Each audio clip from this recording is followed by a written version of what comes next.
Start van het digitaliseringsproject.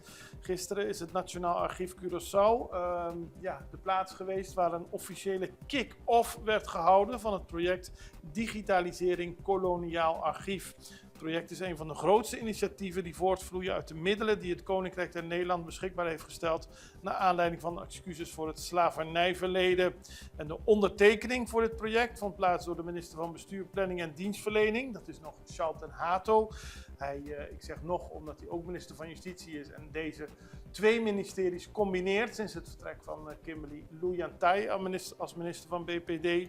Hij ondertekende samen met de directeur van het Nationaal Archief, Max Skriwanek, en de waarnemend secretaris-generaal van het BPD, mevrouw Nadia Nersisio.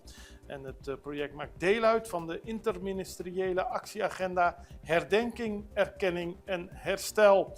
En het is 579 strekkende meter archiefmateriaal dat er bij het Nationaal Archief ligt. In totaal zullen meer dan 2,6 miljoen scans worden vervaardigd. Dus het is een enorm project, de digitalisering van het koloniaal archief. En daar zullen we later nog zeker meer over horen. En ook wat er allemaal uitkomt en hoe dat